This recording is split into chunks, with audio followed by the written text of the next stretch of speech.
Pour moi, c'est vraiment un réel challenge au quotidien de se dire, bon, j'essaie de rester optimiste, j'essaie de voir toujours le verre à moitié plein plutôt qu'à moitié vide, je garde le sourire malgré tout ça. Et je me suis dit, à parler d'optimisme, j'avais envie d'en parler avec toi, Julie, parce que tu es la créatrice du blog Être optimiste. C'est ça. Et tu as une histoire qui est assez hallucinante de la manière dont tu as, démarré tout ça. Donc, voilà, je me suis dit que tu étais the personne, la personne parfaite pour parler d'optimisme. Et voilà, j'aimerais que tu nous parles déjà un petit peu plus de toi avant qu'on puisse voilà, partager avec vous des petites astuces. Voilà, des petits conseils, des petits trucs comme ça. C'est cadeau. Voilà. Donc, Julie, parle-nous de toi. D'accord. Alors déjà, pour être totalement honnête, je n'ai pas du tout toujours été optimiste. Alors, pas du tout. C'est un petit peu comme ça d'ailleurs que mon blog est né. J'ai décidé de changer en fait l'année de mes 30 ans parce qu'avant j'étais vraiment super négative. Et le problème, c'est que j'avais à 30 ans déjà une petite fille qui venait de fêter ses 3 ans et je me rendais compte que en fait, elle commençait à reproduire un petit peu beaucoup mon comportement. Et en tant que maman, du coup, ça m'a fait un petit peu flipper parce que bon, moi, ça me rendait malheureuse, donc j'avais forcément pas envie que ma fille reproduise mon comportement et lui montrer cet exemple-là. Donc, ça a commencé à me faire réfléchir et donc, du coup, c'est vraiment cette année de mes 30 ans que je me suis dit, bon, je vais changer. Et donc, petit à petit, j'ai commencé à m'intéresser au développement personnel, à la psychologie positive, tout ce genre de choses. Et puis, à mettre en application sur moi-même. Et puis, du coup, quelques années plus tard, je me suis dit, il y a peut-être des gens, finalement, qui, comme moi, ont envie de changer, qui savent peut-être pas forcément par où commencer, comment s'y prendre, et ça peut peut-être être intéressant de partager tout ça via un blog. Du coup, je l'ai créé en juillet 2014. Et puis, l'aventure a commencé comme ça. Alors, au début, il n'y avait pas beaucoup de monde. Et puis, petit à petit, voilà, au bout de 6 ans, mon blog a commencé à grossir. Et maintenant, je suis ravie d'accueillir plein de visiteurs chaque mois. Et voilà, ça me fait du coup beaucoup de bien de savoir que ma propre expérience peut servir à d'autres. Et voilà, si ça peut aider à dispenser un peu plus de joie, de positif et d'optimisme dans la vie des gens, On en c'est a cool, quoi. besoin, hein. Ah oui, parce que malheureusement, dans la vie, il n'y a pas que des événements positifs, loin de là. Donc, c'est vrai que moi, ça a changé beaucoup de choses dans ma vie, du coup. Parce que, à tous les niveaux, en plus, hein. Comme je le disais, que ce soit déjà dans mon rôle de maman, mais finalement, on s'en rend pas compte. Mais notre état d'esprit, il va vraiment influencer tous les domaines de notre vie, hein, que ce soit dans le travail. En plus, comme toi, je suis entrepreneur, donc tu sais comme moi que c'est pas tous les jours facile, que ça marche pas tous les jours comme on veut, que voilà, faut savoir composer Ouais. avec plein de facteurs. Voilà, et on n'a plus de patron, mais des fois on a des clients qui sont un petit peu pénibles aussi, pas sympas. Voilà, faut faire avec, ou d'autres obstacles qui peuvent se dresser sur la route. Et oui, même dans la vie de couple, quoi. Enfin, franchement, honnêtement, ça a changé plein de choses à plein de niveaux dans ma vie, donc j'avais d'autant plus envie de partager ça avec d'autres personnes qui avaient envie de changer comme moi. Et voilà, ça a un petit peu donné aussi du sens à ma vie, quelque part, de créer ce blog. Est-ce que du coup, ça t'a amené vers des domaines qui te paraissaient tellement loin de ton univers avant que tu crées ton blog, ou pas du tout, peut-être. Non, par contre, ça m'a amené à faire des choses, notamment dans mon activité d'entrepreneur, que j'aurais peut-être pas osé faire avant, quoi. Avec l'état d'esprit négatif que j'avais, du coup, j'avais tendance à me dire, ah bah non, je peux pas faire ça, ça va être trop compliqué, c'est trop dur. Tu te Ouais. limitais beaucoup, tu mettais déjà des barrières avant même d'avoir démarré. Ah bah complètement, ouais. Et je me suis rendu compte que l'état d'esprit, ça change beaucoup de choses pour ça aussi. Alors, Ouais. j'ai peur, hein. D'ailleurs, c'est mon premier live Instagram avec toi. J'avais un petit peu peur, mais bon, je le fais. Qu'avant, je pense, je me serais dit, ah non, je peux pas le faire. Et puis, du coup, je serais sûrement passée à côté Ouais. d'opportunités. Bon, après, on avait fait un live sur Facebook la semaine dernière, Ah bah, donc, c'était le premier aussi, hein. Je fais plein de premières fois avec toi. t'as vu? Oui, de quoi? C'est que je me sens en confiance avec toi, c'est bon. Ouais, puis, tu sais quoi, voilà, c'est pas non plus prise de tête, on papote, machin. Alors, ça risque d'être plus compliqué quand on va se retrouver à faire de la radio, parce que on va être amené à faire voilà. Julie anime une chronique sur France Bleu Héros, et donc elle m'a invité à Alors, faire je un... participe à la chronique, hein, comme c'est pas moi qui l'anime, mais effectivement, en Oui, tant que blogueuse, j'ai le droit d'inviter ouais. d'autres blogueuses que Voilà. Donc j'apprécie. là, Donc, il va la falloir première, ça va être Céline. cadrer parce que ça peut vriller, quoi. Donc voilà, j'avais envie que tu partages voilà des petites astuces. Moi j'ai quelques astuces aussi, enfin des astuces. Pour moi c'est plus voilà un partage de ce que je vais mettre en place au quotidien pour garder positive attitude parce que des fois j'avoue c'est compliqué. Voilà je pense que comme beaucoup de gens on absorbe moi, je sais que je suis une éponge émotionnelle, donc j'aurais tendance, voilà, à déjà gérer mes propres émotions. Je trouve ça hyper compliqué. Hein. Mes émotions à moi, je trouve ça compliqué, mais c'est vrai que j'ai tendance à pomper les émotions et les énergies des autres, et ça peut avoir tendance à me limiter, à me freiner ou à me mettre dans une espèce d'état second. Alors en plus de ça, je suis quelqu'un d'assez impulsif, donc ça me saoule. Ouais, j'en ai marre. Machin. Bon, déjà ça sort comme ça. Après, quand c'est plus profond, j'avoue que je bloque tout et je suis en mode cocotte minute. Donc de mettre, pour moi, voilà, de mettre des petites routines toutes simples. Pour moi, c'est quand même beaucoup plus facile de faire des petites choses régulièrement pour entretenir ça. C'est comme arroser ses plantes. Se dire, bah, tiens, celle-là, c'est une fois par semaine, celle-là, c'est une fois tous les 15 jours. Et puis, aller arroser ces petites plantes pour qu'elles soient bien. Mais je pense que voilà, c'est cet optimisme-là, il s'entretient, t'es pas d'accord? Ah bah si, complètement, hein, complètement. Bah, on est humain, hein, donc on peut pas tout le temps non plus être au top du top. Mais comme tu dis, après, en gardant voilà en tête certaines petites routines, et ben ça permet soit de revenir à un état plus calme, effectivement, si on est un petit peu submergé par les émotions, ou à relativiser, prendre du recul plus rapidement sur une situation, quoi, de pas s'enterrer dans le négatif et du coup de pas se ruiner la journée parce que y a un petit truc voilà qui s'est pas passé comme on voulait. Donc je pense que c'est important, ouais, comme tu dis, d'avoir des petites ouais, on peut se faire chacun ces petits trucs, quoi. Des petits trucs tout simples. Gris. Ouais, on va vous donner quelques exemples, hein, mais il y en a Bon, d'autres. si tu devais voilà, partager des petites astuces pour toi, ça serait quoi ces petites choses qui sont importantes pour cultiver ton optimisme? Alors, moi, j'aime bien conseiller de débuter par la gratitude parce que Mm. c'est assez simple. Enfin, c'est assez simple. Au début, pas forcément comme tout, mais alors il y a plusieurs exercices. Hein. Le plus connu, c'est sûrement celui du 3 kiffs par jour. Alors, je n'arrive jamais à prononcer son nom de famille. Je suis désolée, de Florence Servan-Schreiber, ou Oui, c'est pas comme ça que ça se prononce, elle, désolée. Enfin, bon, elle. c'est donc Madame Optimiste aussi, ou psychologie positive. Et Mm. donc, dans son livre 3 kiffs par jour, bah, c'est ce qu'elle préconisait, quoi, de se concentrer sur sa journée et puis de noter chaque jour, bah oui, 3 moments de bonheur, 3 petits moments de bonheur, de prendre cette habitude-là.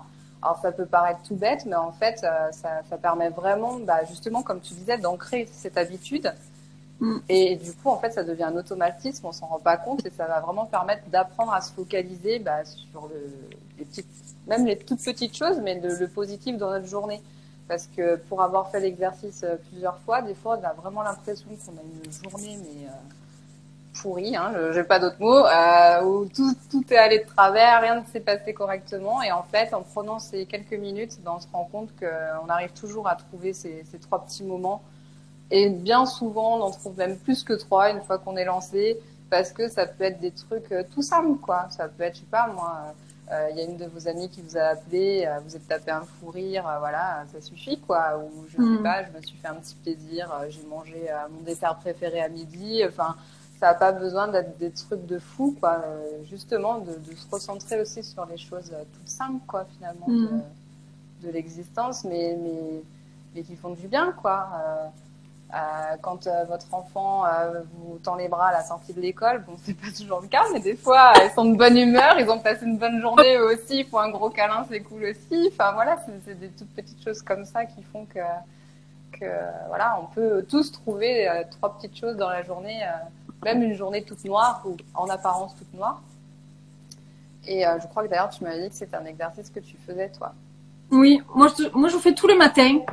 Oui, le soir ou le matin, ouais. Je fais tous les matins avec mon café, c'est mon petit truc où je me pose, j'ai mon carnet et je démarre en fait la journée de suite sur des notes positives. Alors du coup, tu peux continuer ta journée pour une merde qui suit, mais à ce moment-là, relire ce qu'on a écrit le matin pour se dire, mais voilà, ce matin j'ai commencé comme ça, je le relis comme ça me permet de clôturer et de me remettre dans une espèce de vibes positives. Parce qu'au final, que tu commences ta journée ou que tu la termines comme ça, il faut qu'à un moment donné, tu ouvres ou tu clôtures ou tu fais les deux de manière positive. Et puis comme tu disais, on a tendance toujours à surjouer ou ouais, à surjouer les petits trucs pourris de la journée. Et puis quand tu fais le bilan à la fin, tu dis ouais non en fait peut-être un peu abusé. Un petit peu exagéré.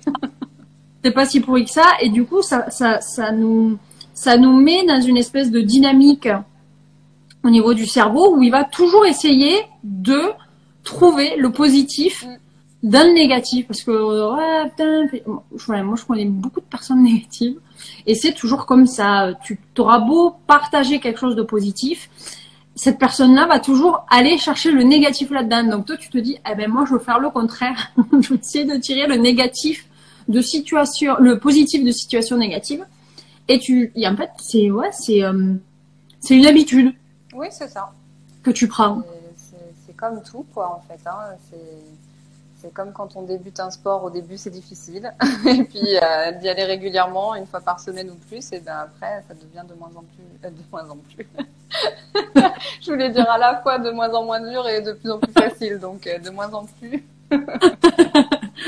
Mais non, c'est ça, oui, c'est comme tout. Au début, ça peut paraître un petit peu difficile, mais cet exercice, pas tant que ça. Je trouve que pour les débutants, il est quand même super accessible et puis agréable à faire en plus. Donc, c'est ça. Puis après, voilà, si t'es comme moi, que t'aimes bien les jolis carnets, aller mettre un petit peu de couleur, c'est assez sympa. Du coup, t'aurais une autre astuce pour parler de Jeanne. Exactement, je me disais quand tu l'as dit que ça me faisait une transition parfaite parce que il y a un autre point qu'on néglige parfois et je m'en suis rendu compte d'ailleurs avec les lecteurs du blog parce qu'à un moment donné, pour justement mieux pouvoir les aider, je leur demandais via un questionnaire qu'est-ce qui leur plombait le moral, quoi, qu'est-ce qui leur semblait compliqué pour être positif au quotidien. Et je me suis aperçue qu'il y avait énormément de gens qui me disaient que c'était les autres, quoi, en fait. Des gens autour d'eux, que ce soit au boulot ou dans leur entourage, ils étaient entourés vraiment de gens qui se plaignaient tout le temps, qui étaient hyper négatifs. Et les pauvres, voilà quoi, ils ont beau essayer de faire des efforts, c'est hyper compliqué et c'est normal. Hein. Moi aussi, à un moment donné, d'ailleurs, je me suis rendu compte que j'étais vraiment hyper mal entourée. Et rien que d'avoir déjà fait du tri dans mes relations, ça m'a permis de réussir à être beaucoup plus positif parce que, en fait, on dit qu'on est la moyenne des 5 personnes qu'on côtoie le plus souvent. Donc, en gros, ça veut dire que les 5 personnes qu'on voit le plus souvent, bah, on a de fortes chances de finir par devenir comme eux, quoi. Alors, forcément, si on traîne qu'avec des gens qui sont hyper négatifs, qui se plaignent tout le temps, ou pire pour certains d'entre nous, le pire c'est vraiment les gens manipulateurs et ne parlons même pas du fameux pervers narcissique, mais enfin voilà, si on est entouré de personnes voilà qui nous soutiennent pas vraiment ou qui vont même au contraire nous rabaissent ou se plaignent tout le temps ou c'est compliqué quoi. Enfin, je veux dire, ou alors faut vraiment déjà à la base avoir un mental de fou quoi pour pouvoir rester positif parce que c'est hyper dur à gérer. Puis sur le long terme, tu pètes un plomb. Bah ouais, c'est compliqué. Et puis les émotions, c'est contagieux, comme tu le disais toi aussi. Alors c'est difficile. Tu as déjà tes propres émotions à gérer. Si par là même t'es empathe et ou hypersensible, ce qui est mon cas, les deux, c'est hyper dur quoi. Donc, un des meilleurs conseils que je peux vous donner, ouais, c'est vraiment d'essayer de sonder un petit peu rapidement votre entourage. Je sais que c'est pas toujours facile d'être honnête aussi, parce que des fois, on ne veut pas l'admettre. Si c'est des gens qu'on aime, on s'en rend pas compte tout de suite, surtout si c'est des parents ou des amis proches. Donc, autant que possible, essayez d'être vraiment honnête avec vous-même et de vous dire, voilà, quand je vois cette personne, est-ce que je me sens bien la plupart du temps ou est-ce que je me sens vidée de mon énergie, parce que c'est ça, des fois, il y a des gens qui nous vampirisent, quoi. Ils nous pompent notre énergie, on les voit, on est vidé, quoi. On rentre chez nous, on n'en peut plus. Et alors, si ces gens-là, on les voit hyper régulièrement, ben, c'est pareil, c'est difficile à gérer, quoi. Donc, voilà, essayez d'être honnête avec vous-même, de vous concentrer au moins dans un premier temps sur les 5 premières personnes que vous côtoyez le plus. Alors évidemment, c'est pareil, parce que dans mon challenge, il y en a qui me disent, ouais, moi c'est mon mari ou c'est mes enfants. Moi, c'est sûr, bon, c'est les enfants, on ne peut pas les abandonner, il faut trouver d'autres solutions. Hein. Non, le coup de pelle, mec, non plus, c'est pas conseillé. Il y a des périodes, je dis ça, non, je plaisante parce qu'en ce moment c'est compliqué. Moi j'ai une préado à la maison, donc c'est pas toujours simple. Mais bon voilà, à ce moment-là, il y a d'autres façons de communiquer. On peut s'intéresser à la parentalité positive aussi, à d'autres façons de communiquer, notamment à la communication non violente, etc. Enfin, il y a des solutions pour apaiser tout ça aussi, changer les choses. Là, je vous parle vraiment des gens avec qui vous allez pouvoir prendre de la distance, quoi. Même si c'est des gens proches, hein, si vous vous rendez compte que finalement ils sont toxiques pour vous, bah, essayez de prendre un peu de distance, quoi, de distance physique et ou émotionnelle, quoi, pour espacer un petit peu les rencontres si vous voulez pas complètement couper les ponts. J'ai envie de dire des fois couper les ponts, malheureusement avec certaines personnes, ben voilà, si vous êtes vraiment avec des manipulateurs de première, des fois il n'y a pas le choix. Hein. Mais voilà, faites vraiment attention à essayer au maximum de vous entourer de gens bienveillants, de gens qui vont vous soutenir, vous aider, vous épauler, des gens positifs. Alors évidemment, c'est pareil, hein, je conçois qu'on puisse pas être toujours positif. Là, je vous parle de vous éloigner des gens voilà, qui sont vraiment en permanence négatifs et que, comme tu disais, quoi qu'on dise, quoi qu'on fasse, ils vont toujours trouver la petite bête, le petit truc qui va pas et au final... ces gens-là, oui, c'est ça. Ils vont vraiment nous pomper notre énergie puis notre joie de vivre, quoi, au bout d'un moment. De toute façon, on s'en rend compte au quotidien quand on s'en rend compte naturellement. C'est-à-dire qu'à un moment, si ça vous passe dans la tête de vous dire, punaise, mais en fait, cette personne, elle est constamment négative. Votre cerveau, il va le comprendre. Et c'est là où vous devez vous dire, bon, je prends la décision de mettre un peu de distance, parce que de toute façon, vous n'avez pas le contrôle sur le fait que cette personne ait envie de changer ou pas. Donc, dans la mesure où on n'a pas le contrôle sur les gens, vous avez juste le contrôle sur vos propres émotions et comment vous les gérez, comment vous les apprivoisez, j'ai envie de dire. Mais pardon, je souris parce qu'il y a quelqu'un qui dit ils sont oui, tu dis aussi. Ils peuvent changer, bien sûr qu'ils peuvent changer. Tout le monde peut changer, mais tu peux pas les faire changer toi. Excuse-moi, je C'est fais ça. toi. Ça doit être une Mais décision qui ça vient vient, de soi. de soi. C'est de là où on dit on n'a pas le contrôle Mm. sur les gens. C'est-à-dire que oui, euh, ils peuvent s'améliorer, changer, je sais pas, mais en tout cas prendre conscience de leur façon de faire, changer parce que tu leur as demandé. Ouais, non, le changement, il vient toujours de nous à un moment donné, hein. Ouais, Mais c'est ça. comme moi, sûrement quand j'étais négative, j'ai dû saouler certaines personnes, hein. C'est pas... Mais on peut changer. Mais voilà, j'ai changé parce que j'ai eu l'envie de changer, vraiment. Mm. Je pense, en tant qu'ancienne fumeuse, ça me fait penser à ça, c'est comme la cigarette, quoi. Des fois, on peut nous dire 50 fois c'est pas bon pour la santé, on peut le mettre sur les paquets, on le sait, hein, mais si on n'en a pas profondément envie au Ça. fond de soi, on peut tout tenter, on n'y arrivera pas. Enfin, et Exact. alors que le jour où j'ai eu décidé que j'en avais plus besoin et que j'en avais plus l'envie, du jour au lendemain, j'ai arrêté sans rien et je le regrette absolument pas, j'en ai plus envie. Et c'est ça, Mm. il faut vraiment que ça soit un choix personnel, quoi. On peut pas l'imposer aux autres de changer. Non, non, c'est sûr. À quel moment on sait, après avoir pris du recul, qu'ils se sont améliorés d'après vous? Bah déjà, je pense aussi, avant toute chose, qu'il faut essayer de communiquer avec ces personnes et puis leur expliquer peut-être aussi hein, pourquoi on a décidé de prendre un petit peu de recul avec eux, parce qu'il y a différentes catégories de personnes, j'ai envie de dire. Il y a des gens qui peut-être se rendent pas compte en fait qu'ils sont négatifs et qui se plaignent tout le temps, et si on leur explique gentiment que voilà, pour nous c'est compliqué et qu'on a besoin de prendre un petit peu de recul, qu'on n'y arrive pas là, que c'est dur pour nous, bah, ils peuvent tout simplement se remettre en question assez vite et puis se dire ah bah c'est vrai, je m'en rendais pas compte, et faire ce travail sur eux, et quelque part vous leur aurez même rendu service, quoi. Mm. Et puis bah, on en connaît tous, il y a des gens qui, qui sont bornés, qui vont pas Qui n'en- reconnaître les choses et qui, voilà quoi. Donc je sais pas, faut reprendre un peu la température au bout d'un moment si, si c'est des gens avec qui vous avez envie de garder contact. Mais je pense pas qu'il y ait de règles vraiment Non, établies, hein, parce qu'on est tous différents, et c'est ça. parfois les gens aussi vont changer parce qu'il va y avoir un événement parfois dramatique dans leur vie, hein. Souvent on change quand on a des drames dans nos vies aussi, hein. Donc c'est pour Mm. ça que tout n'est pas négatif dans la vie, dans le sens où des fois quelque chose de dramatique peut aussi s'avérer être un vecteur de transformation dans le bon sens Complètement. du terme. Donc après, ça va vraiment dépendre de la vie de chacun, quoi. Mm. Du caractère peut-être aussi. Oui, Donc, je pense qu'il y a plein de facteurs qui oui, c'est fait ça. que t'es amené à rebondir plus ou moins naturellement entre guillemets. Mais ouais.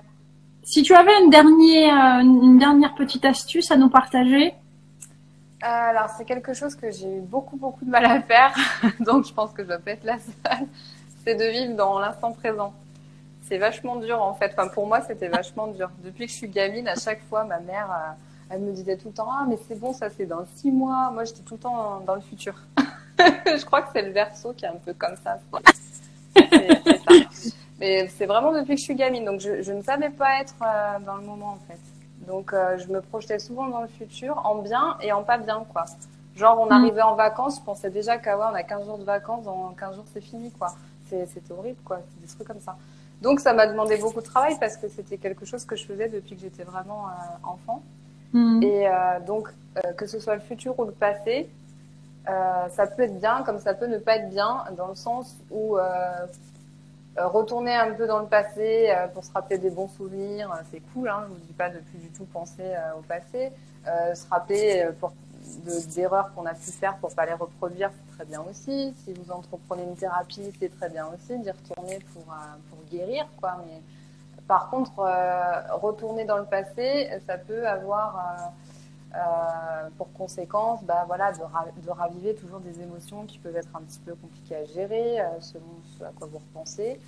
Ça peut être des regrets, ça peut être de la tristesse, ça peut être de la colère, ça peut être plein d'émotions dites un peu négatives qui peuvent remonter.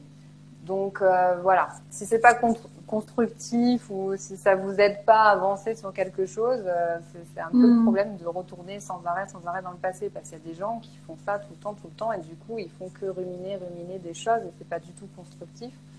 Alors que concrètement, bah, le passé, c'est fait, quoi. On peut pas revenir dessus. On n'est pas Marty McFly. Hein. Et non, malheureusement, on n'a pas trouvé la solution encore. Non. Donc on peut arranger dans le présent des choses qui se sont passées dans le passé, mais voilà, ça sert à rien si c'est pas constructif de toujours ruminer. Même chose pour le futur, c'est super si on fait des exercices de visualisation positive par exemple, ou si on se fixe des objectifs, voilà, ça peut être même super motivant. Par contre, ce que j'avais tendance à faire moi aussi, c'est du coup d'imaginer des trucs qui pourraient se passer, mais des trucs négatifs évidemment. Et du coup, on peut se stresser, j'en sais rien moi, pour des examens. Pour, je sais pas moi, le permis de conduire ou n'importe quoi, que vous avez un entretien d'embauche. Et du coup, vous imaginez les pires trucs qui pourraient arriver. Et du coup, vous mettre complètement dans le stress. Et du coup, en plus, peut-être foirer le truc en question. Juste parce que vous êtes stressé complètement. Et donc voilà. Donc c'est les risques passé-futur. Alors que dans l'instant présent, finalement, quand on arrive à rester dans l'instant, ben, on est un peu dans cet état de flow, quoi, où tout coule, tout est tranquille, il n'y a pas de souci. Alors, c'est pas évident à faire parce qu'on a toujours la tête pleine de pensées diverses et variées, de choses à faire, etc. Donc, ce que je peux vous recommander, pour ceux qui ne le font pas encore, bah, c'est d'essayer la méditation de pleine conscience. Donc, on a la chance aujourd'hui d'avoir plein d'applications en plus sur les téléphones mobiles pour se familiariser à ça, ou même sur YouTube, il y a plein de méditations guidées. Moi, j'avais testé Namatata comme application gratuite et Petit Bambou. Il y en a plein d'autres. Hein. Je vous dis celle-là. Petit Bambou, elle est très bien, je trouve. Ouais, elle est sympa, ouais. Ouais. Franchement, il y en a plein. D'ailleurs, sur le blog, j'en avais listé 10 gratuites. Donc, il y a le choix, quoi, en fonction de nos goûts de chacun. Tout le monde devrait trouver son bonheur. Et c'est vrai que quand on n'est pas familiarisé à la méditation, moi j'ai plus de facilité pour débuter avec la méditation guidée. Mais après, par méditation, ça peut être aussi, j'en sais rien moi, si vous aimez jardiner, passer 1 heure dans le jardin, ça peut se vider un petit peu la tête, quoi, être vraiment présent à ce que vous faites en fait, ça. Se concentrer sur ce qui se passe à cet instant T et pas penser à ah là là, pourquoi j'ai fait ça hier, pourquoi je lui ai dit ça, pourquoi j'ai pas fait ça, ou penser, je sais pas, l'examen de demain. Ouais. J'ai Amandine qui demande quel conseil pour s'ancrer dans le présent. Donc tu viens d'y répondre à la méditation. Je rebondis juste sur rapidement, tu as certaines huiles essentielles qui vont te permettre, notamment dans la méditation ou la pratique du yoga, etc. Voilà. Imaginez, voilà, vous lisez des trucs un petit peu sur les chakras. Vous savez que voilà, le chakra sacré, il est là en fait pour vous ancrer. Et moi, je sais que ben voilà, quand j'ai besoin de me poser, quand j'ai vraiment besoin de souffler et essayer de me vider un petit peu de tous les trucs, j'utilise par exemple de l'huile d'encens que je pose là ou que je renifle. Et en fait, voilà, le fait de le poser ici, ça va vraiment traverser tout le canal et venir vous poser et vraiment vous ancrer dans le sol et sur le moment présent. Et tout le travail des huiles essentielles et des émotions en olfaction, ça marche vraiment du tonnerre. Voilà, que ce soit pour calmer des colères, que ce soit pour calmer la tristesse, vous débarrasser par exemple d'émotions négatives, etc. Il y a tout un tas d'huiles. Voilà, moi, ça faisait partie de mes petits trucs que je peux utiliser quotidiennement. Voilà, je vais utiliser une synergie qui s'appelle Joy. Donc voilà, dès que tu as un moment un petit peu mou, tu sais voilà, il y a de l'ylang-ylang, il y a de la rose, il y a de l'orange. Enfin, c'est un bouquet de fleurs dès que tu ouvres la bouteille. Et du coup, tout ça, en fait, ça vient travailler le sens olfactif et vraiment ça travaille super bien au niveau des émotions. Pour moi, ça fait partie pareil d'un petit rituel que j'ai au moment où j'écris le matin. Voilà, j'ai une sélection d'huile. Alors, ça va régulièrement être les mêmes, mais je peux changer. Après, je me dis, oh, ben, tiens, celle-là, je vais essayer. Mais c'est vrai que c'est régulièrement les mêmes. Ça va être l'orange, ça va être la marjolaine, ça va être la synergie Joy, ça va être tout ce qui est synergie Stress Away. Souvent, il y a des fleurs, souvent, il y a des agrumes, et ça vient justement apporter de la gaieté. Et la gaieté amène l'optimisme, tu vois. Donc tout ça, ça joue, pour moi, ça joue un petit peu. J'ai une autre question intéressante de Cathy Serenity. Namasté, Cathy Serenity. Est-ce que par l'hypnose, on peut libérer le passé douloureux? Et on est branché hypnose, ça tombe bien. Ah bah oui, bah oui, bah oui. Moi, on a fait un grand entretien toutes les deux. Moi, j'ai découvert, on va lui faire un petit coucou, je suis pas sûre que ce soit sur Instagram, mais à Montpellier, en fait, j'ai découvert un hypnothérapeute qui s'appelle Andy Kirby et que j'ai fait rencontrer à Céline aussi. Ouais, moi je l'avais consulté justement parce que je m'étais lancée dans un projet professionnel et à un moment donné j'avais des blocages du passé qui m'empêchaient de mettre en place complètement mon projet. Et honnêtement, j'avais été assez bluffée, ouais, parce qu'en quelques séances, contrairement à une thérapie normale qui peut s'étaler dans le temps, moi j'en avais fait une justement l'année de mes 30 ans et ouais, ça avait bien duré un an, je crois, avec une fréquence, je crois, de rendez-vous par mois. Donc là, en 3-4 rendez-vous, c'était plié. D'ailleurs, il m'a toujours promis de me débarrasser de la phobie des escargots, donc tout autre registre, mais faudra que Toi, c'était les cafards, non? C'était plus les... Oui, les cafards et les asticots, c'est mon truc. Bon, voilà, affaire à suivre. Peut-être qu'on vous fera un Instagram live sur nos phobies, l'hypnothérapie, je sais pas. C'est ça. Mais non, pour être plus sérieuse, oui, c'est très utile. Mais après, c'est comme tout, faut trouver un bon hypnothérapeute ou une bonne hypnothérapeute. Donc, moi, c'était par le bouche à oreille. C'était déjà une amie qui me l'avait recommandé. Et elle l'avait consulté dans le cadre d'un deuil difficile. Donc oui, pour plein de blessures du passé, ça peut être utile, ouais, tout à fait. C'est assez bluffant. Souvent, enfin, moi je sais que j'y étais allée en me disant ouais, je pense que l'hypnose il n'y arrivera pas. J'étais là, hein. J'étais là et ça a bien fonctionné. Ouais, ça a super bien fonctionné. J'étais hyper open, ça d'enfer quoi. Ok. Est-ce que vous avez d'autres questions pour Julie? Comment savoir que c'est un bon hypnothérapeute? Bah franchement, moi je serais pas allée si on me l'avait pas recommandé. Après il y a des avis aussi en ligne, mais bon après ça peut toujours être faussé ou voilà. Moi généralement de toute façon que ce soit les soins énergétiques, que ce soit l'hypnothérapie ou même mon psy à l'époque, j'y vais toujours par recommandation.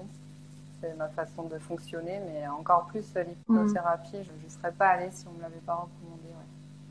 Ouais. Pareil. Excuse-moi, pardon, oui. Je peux quand même te donner un tuyau pour est-ce que c'est un bon. Je sais que donc Andy Kirby a été formé à l'Arche. Donc, il y a un annuaire en ligne des personnes qui sont diplômées de cette même école. Donc, ça peut être un indice. Après, voilà, je ne peux pas garantir que parce que ces personnes ont suivi la même formation, bon, elles soient aussi bonnes que lui. Mais voilà, moi, je l'y vais par recommandation. Voilà. Ouais, moi, je trouve que c'est bien aussi. Parce que, voilà, bon, c'est ça que servent les avis Google, mais du coup, ça vient d'une personne que tu ne connais pas. Donc, le fait d'avoir un avis d'une personne que tu connais, c'est toujours... voilà, tu vas être amené à discuter un petit peu avec des gens autour de toi. Tu sais ceux qui sont open à l'hypnose ou pas, donc tu vas pouvoir poser la question, voilà, est-ce que tu connais un bon hypnothérapeute qui pourrait m'accompagner pour tel ou tel travail. Alors après, t'as pas besoin de rentrer dans les détails, mais du moins, ça te permet de savoir En principe, si tu es une personne qui est assez ouverte, voilà, hypnose, on va dire thérapie alternative, médecine alternative, naturelle, etc., il y a de grandes chances que la personne elle connaisse un hypnothérapeute ou qu'elle connaisse quelqu'un qui connaisse un hypnothérapeute. Donc là-dessus, je me fais pas trop de soucis. Pour celles et ceux qui souhaiteraient aller plus loin et travailler vraiment son optimisme, avoir de l'inspiration tous les jours un petit peu et démarrer une routine. Julie, tu as lancé une formation qui est, que je trouve absolument géniale. 30 jours pour positiver. Bah oui. Pour moi, voilà, c'est une parenthèse bien-être, une petite bulle de bonheur qui te guide tous les jours. Julie arrive comme ça. Salut. Je viens de travailler ta positive attitude. C'est voilà un petit pas à pas. Je te prends par la main. Je t'invite à regarder, à écouter, à distinguer ces petits riens qui voilà qui amènent vers je sais pas un quotidien qui est plus simple, qui est plus gai, bah, qui est plus optimiste quoi. Donc qu'est-ce que tu peux nous dire sur ta formation 30 jours pour positiver? Bah écoute, qu'est-ce que je peux te dire? Déjà, j'aimerais faire un petit coucou parce que j'ai vu passer plein de personnes qui la suivent ma formation. Alors c'est cool. Je vois qu'ils rejoignent la vidéo.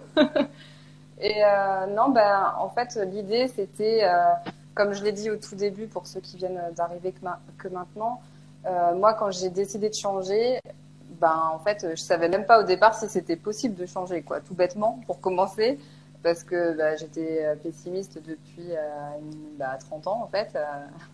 Et la première question que je me suis posée, c'est est-ce que je vais pouvoir changer? Parce que j'ai envie, mais est-ce qu'on peut changer comme ça, passer de quelqu'un de pessimiste à optimiste? Donc c'était la première étape. Donc la réponse est oui, puisque sinon je serais pas là en train de vous parler d'optimisme. Donc déjà, première chose, tout le monde peut changer. Ce qu'on disait tout à l'heure avec Céline, par contre, voilà, faut que l'envie, elle vienne de vous, que ce soit un déclic que vous ayez qui vienne de donc voilà, moi je me suis retrouvée comme ça à pas savoir par quoi commencer. Donc j'ai lu énormément de livres parce que j'adore lire, j'ai fait des exercices, j'ai regardé des vidéos, enfin j'ai fait tout un tas de trucs pendant presque 10 ans maintenant. Et voilà, l'idée que j'avais avec cet atelier, c'était de faire quelque chose de relativement simple.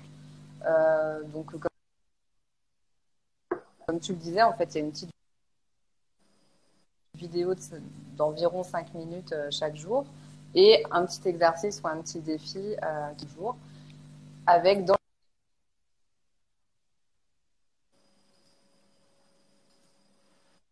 Ça a coupé. Attends, excuse-moi, ça a coupé, ouais, je t'ai pas entendu. Ouais, ça a coupé au moment où tu expliquais. Ah. Eh ben, j'expliquais qu'en fait, voilà, l'idée principale de l'atelier, c'était l'envie de transmettre toutes les clés qui, à moi, m'ont été utiles pour changer et de le faire de la façon la plus simple possible, quoi. Donc, chaque jour, en fait, je délivre une petite vidéo d'environ 5-10 minutes maximum avec à chaque fois une thématique particulière et enfin, une clé, en fait, hein, pour devenir plus positif et un exercice ou un défi à réaliser sur cette même thématique. Avec dans l'idée qu'à la fin des 30 jours, je vous ai donné toutes les clés qui m'ont été utiles à moi, les principales en tout cas, pour changer et devenir plus positive. Voilà. Donc l'idée, c'est vraiment de faire ça dans la bonne humeur. J'ai voulu des vidéos courtes parce que moi-même, j'ai pas forcément 1 heure à consacrer chaque jour à mon développement personnel. Donc je me suis dit, ce format, c'est plutôt sympa, quoi. On peut se consacrer un petit peu de temps pour soi. Chaque jour, une demi-heure environ, ou 20-30 minutes.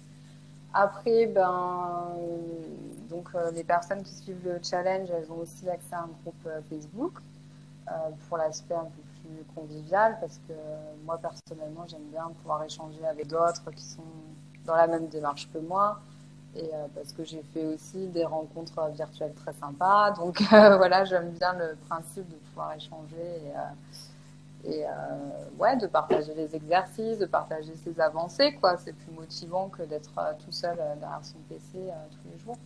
En tout cas, on a Cathy, Serenity et des Bobricots qui font louange de ta formation.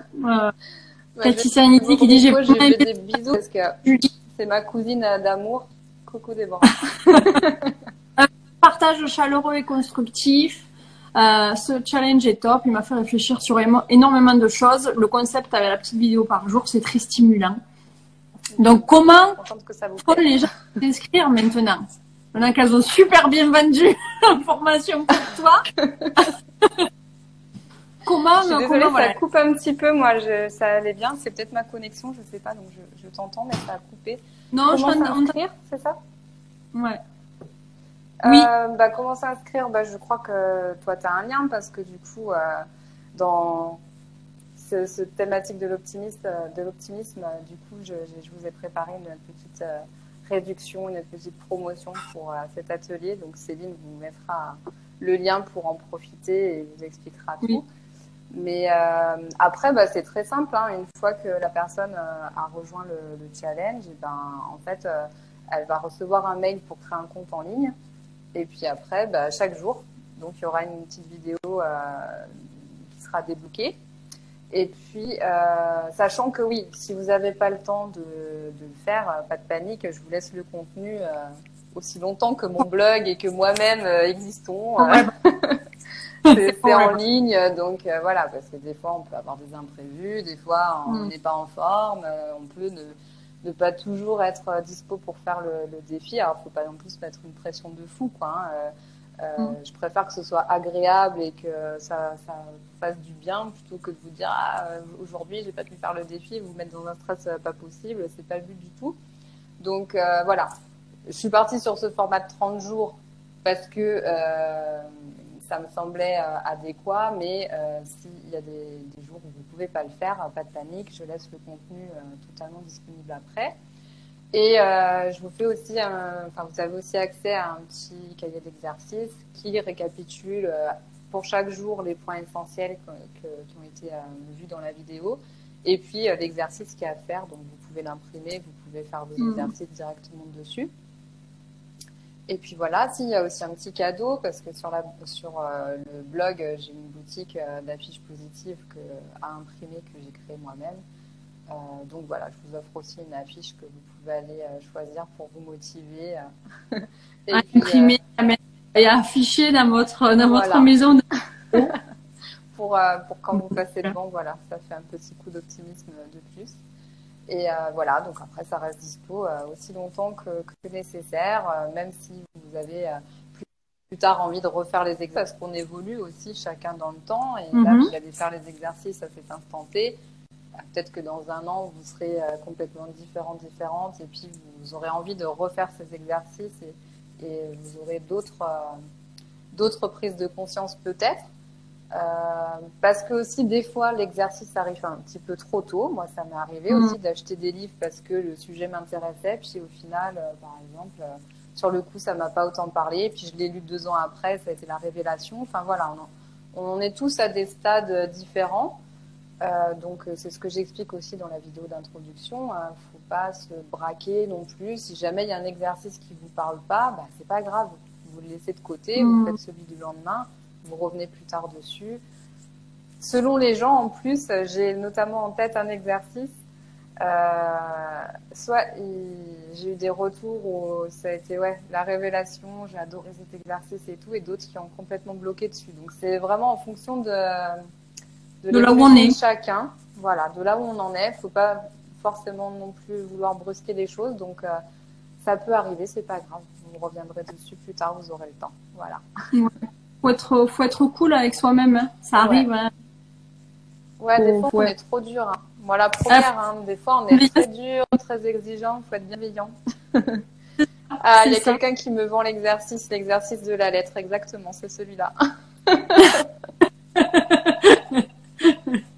Alors Amandine, tu nous en parleras, tu nous feras un post Instagram ou un post Facebook sur le groupe au sujet de cet exercice, n'est-ce pas? Le challenge de Julie. Je vous invite fortement à le faire, à investir sur votre bien-être, sur vous et sur votre optimisme. Et puis, je vous remercie énormément d'être resté avec nous pendant ces 50 minutes au lieu de 30. J'avais pas le timing justement, je me suis dit j'espère qu'on va pas trop dépasser.